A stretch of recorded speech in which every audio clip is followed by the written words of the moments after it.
Hello, America. I hope you're doing well. Welcome to my review of Love After Lockup, Season 2, Episode 32. I do want to let you all know that I have a podcast. It's called Talking Candidly with Camera. You can find it right up here. And I do want to let you all know that I have a jewelry store. If you want to check it out, I have 10% off of every item until the 14th, which is Monday. I also have bracelets. These are not on my website, but they will be on my website very soon.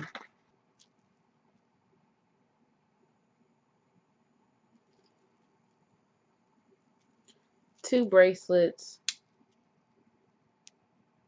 that will be on my website very soon. So you can find the link in the description, or you can find the link in the pinned comment. Okay, so we see Amber and Vincent. They go to a strip club because all of Amber's friends are there.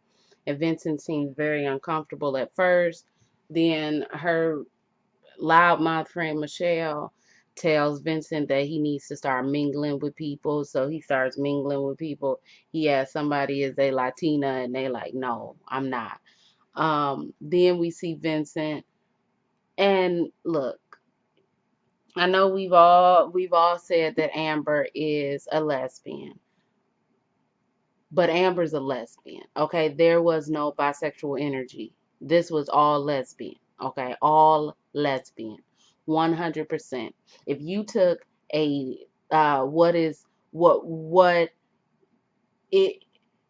if you took lesbian 101 in school, that's the video that they would show you. Tell me which one of these people is the lesbian. It's Amber.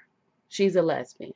And I feel like, Vincent, if you didn't know that by this night, then if you don't know me by now, you will never, ever, never. Vincent starts getting real comfortable. He dancing on the stripper, kissing on her neck, slapping ones on the booty, which is fine. That's normal behavior. But kissing on somebody's neck, ask Pedro what that guy, him, when he was kissing on, well, he wasn't kissing, but when his lips was real close to Cojo's neck. Ask Pedro what damage it did him. Okay. Anyway, so Vincent, her friend, and Michelle go outside.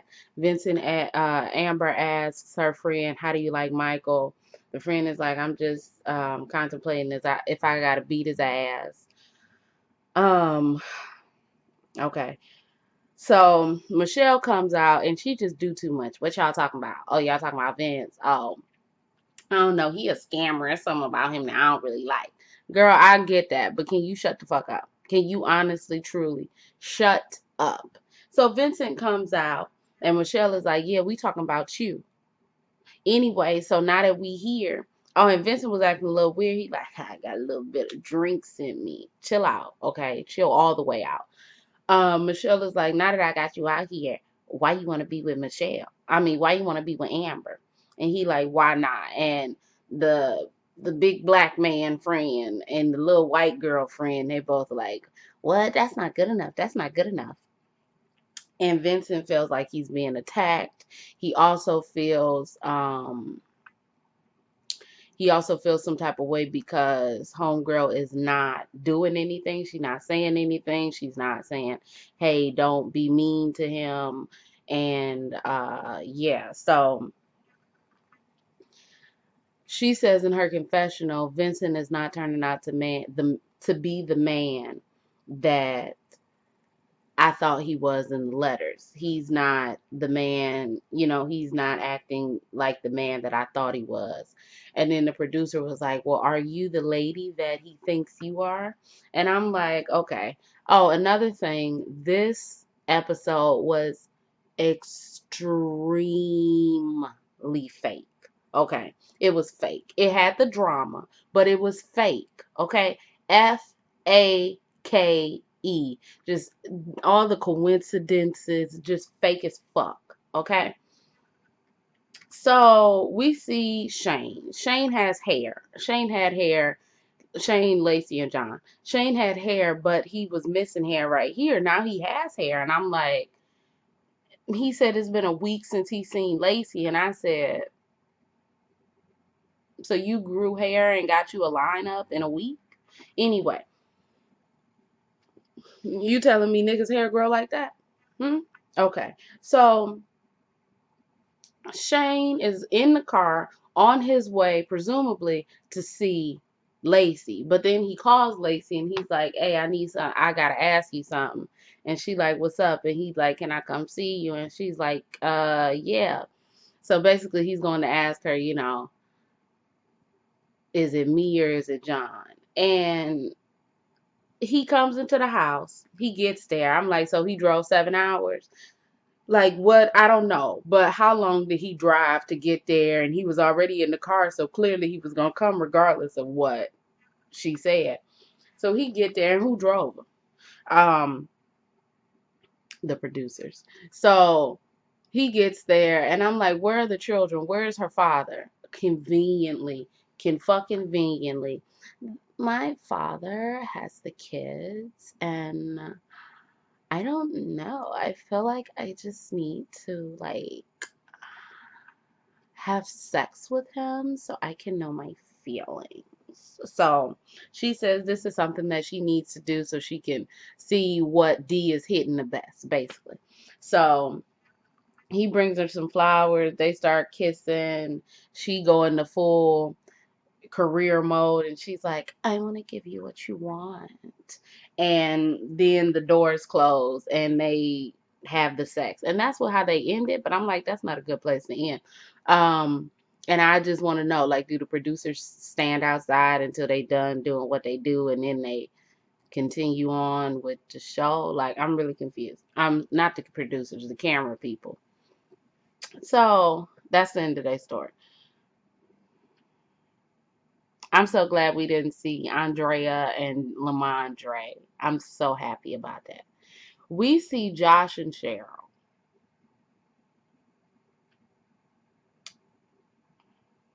They're going to his family's house for a family reunion, but first they have to stop at a home supply store to get cooking supplies for her because she's going to stay there for about a month. So she's talking about, I can't wait to get married and live on a farm with lots of animals and lots of cows and lots of kids. And I'm like, lots of kids, girl, don't you have 2 kids at home that you ain't even fucking you anyway. Then homeboy says on national television, this is national television, that there could be some money left over buried because once he robbed the bank the last time and got caught, he so did he rob the bank more times and didn't get caught? Anyway, he was able to stash away $1,000 under this tree,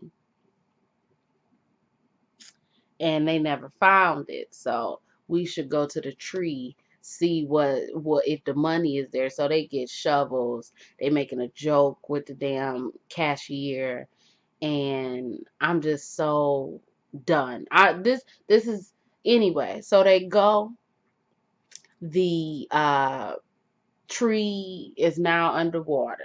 What this remind me of Shawshank Redemption. Excuse me. I can't remember all of Shawshank, but didn't they go to a tree? Didn't that man go to a tree and be like, look in the tree? Just let me know. Anyway, um, they go to the tree. The tree is underwater. He can't get in because he got on the ankle monitor. So she decides to get in. She takes off her shoes. Guess she ain't have on no socks. Takes off her shoes, rolls up her jeans, goes about knee deep in the water, digging, can't find nothing. She said, did you put the money in something? He's like, no, it was just money. Like that money is still there in water. Like, what the fuck are you talking about? Anyway, they don't find the money. She comes back out. She is like, oh, now I'm dirty and I'm gonna smell and we're going over your family's house.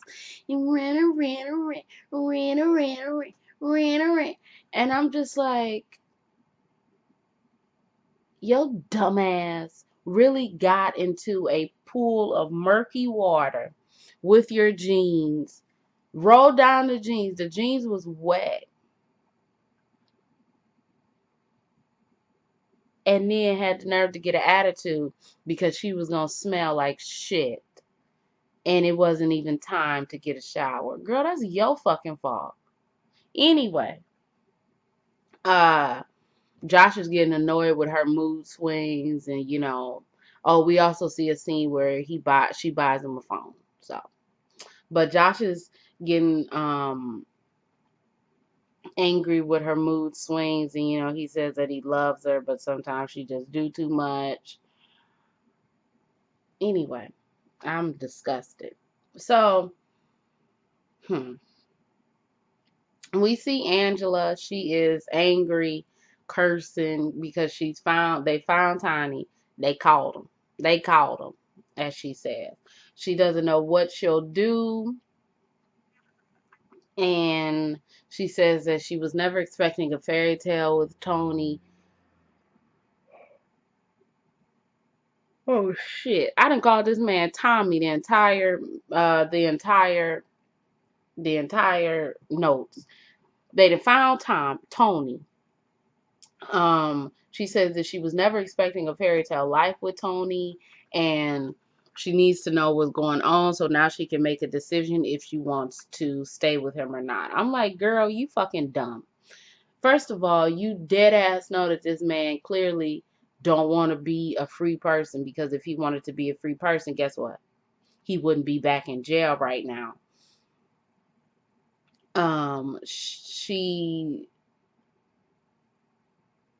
says that Tony can stick the I love yous up his ass, and they haven't had sex yet. And I think that's why she really mad, because she like, I've been waiting for this damn sex and you ain't even gave me none. And he was basically just manipulating her inside a prison, and it was just all words. And he had everything from her time, her love, her money, her affection, all of it. So we see Tommy about this close up in the camera, about this close. That's all you see is Tommy's big ass face. Tony's big ass face. And he says that he was picked up in front of the basketball court in an unmarked vehicle with guns drawn. And, he could go back to jail for a lengthy sentence. And he says that Angela is the love of his life, and he is committed long term. And she's just going down there so she can get the truth. But at the same time, why do you need the truth? The truth is so fucking misleading. Just like, you don't need closure. You don't need the truth. You just need to move on with your life.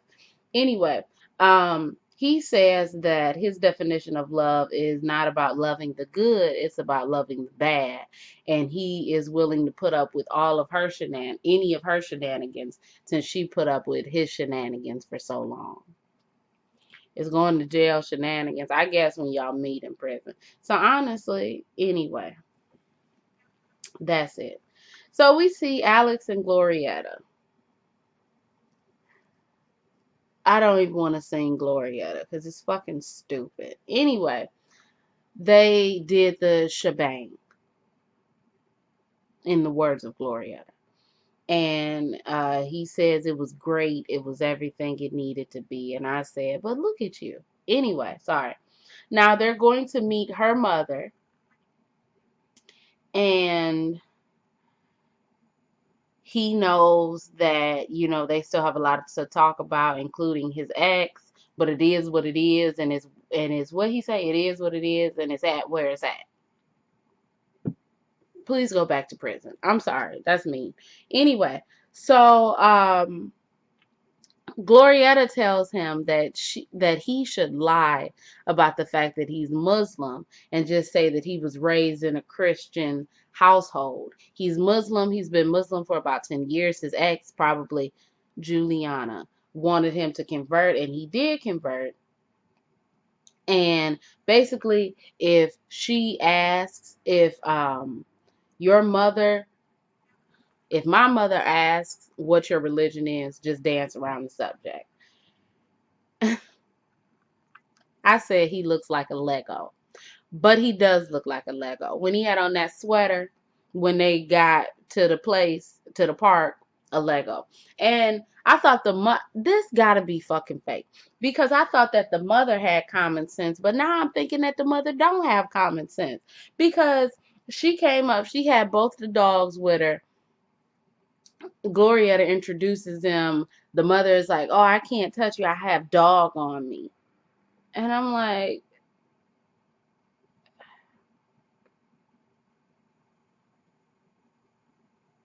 okay. So anyway, um, they go sit down. They go sit down. She starts asking why he went to prison. He says, I went to prison for burglary, but it wasn't my fault. You know, it was my homeboy's house. And of course, my fingerprints going to be all over my homeboy's house. Okay. The mother asks, are you going to go back to this crowd of friends that got you locked up? And he says, no. Then the mother says, what is your religion? And he says, I'm Muslim. And Glorietta was like, and she's like, her mother is like, well, see, well, that's where I have a problem because, you know, blah, blah, blah. And like, what if y'all have a baby? Would you be able to convert back? And he says, no. And she says, so would you not like my daughter? Like, would you leave my daughter? And he says, that's a good question. I don't know. And the mother is like, well, see, I got all that I needed. And that is a good question. The mother did say that he should have said it doesn't matter, you know, if we are of different religions, as long as we have one another, boom, boom. Yes, you are absolutely right. But look at him. Look. That's how he act. Anyway, so Glorietta gets what's the word? Flustered. I can't think of the word. She gets whatever the word I'm trying to think of is. She's like, I can't do this. I'm leaving. They leave.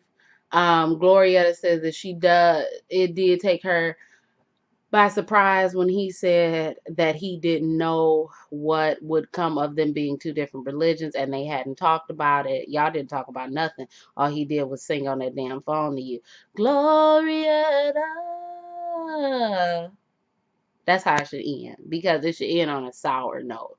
Anyway, um, he says that they have a lot to talk about, you know, as far as religion, family, and he needs to talk about his ex. So last and least is Lizzie and Daniel. Bro, when I tell you I was fucking disgusted with this dumbass stuff, it was fucking dumb. Anyway, it was dumb. They go to the bar and she says how she pulled herself out of an addiction so she won't let Daniel fall back into his. Daniel says it feels very weird being in society and there's no safe space for him. So conveniently, she turns around and her ex-boyfriend is there. Now, I got a little bit confused because she said she stopped talking to the man in July. And then when she was outside, she said she hasn't known this man. She hasn't talked to this man in like 2 years. And I'm like, what's the truth? Because the man is her ex-boyfriend. He's also a dealer. And she then gets a text from the man she used to deal for saying that they looked suspicious because they were wearing wires, you know, because of the mic. And I said, so the mic is suspicious, but the cameras and the lighting and the people, that's not suspicious. So Daniel gets angry because he's like, you didn't tell me about this stuff. And Lizzie is like, these are really tough guys. These are really tough guys. And I guess they think she a narc. I'm not sure. Anyway, Daniel says that, you know, I want to go handle it. I want to rough that nigga up. He didn't say nigga, obviously. He says he's not scared of anything and he'll go back to jail for her any day. Okay. Um,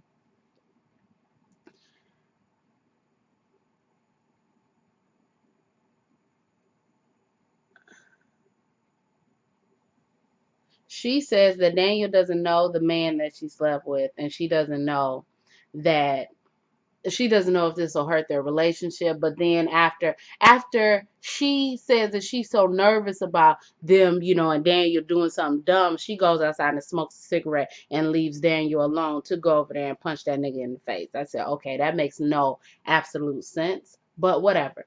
So then they leave. She's outside talking about, I'm fucking done. Okay, I'm done.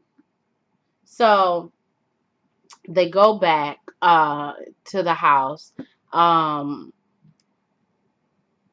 he says, I understand, how things were when I was in prison, but I thought that when I came out we were going, be open and honest with one another. It seems as though we aren't doing that, and that's making me a little bit angry. Okay.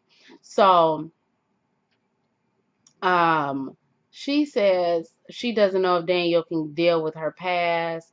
And then Daniel says she may be hiding things from her past and he doesn't understand why. She says that she did sleep with other guys when he was in jail because she got lonely. He says that he figured Lizzie was with other guys, but it's bullshit that she didn't go see him. And so they need to lay it all out on the table. He says that his mindset while he was in jail was not to worry about anything because he couldn't do nothing. But now that he's out, he hopes he had expected her to be honest with him, and she hopes that he can forgive her and they can move forward. Let's see, is that all that?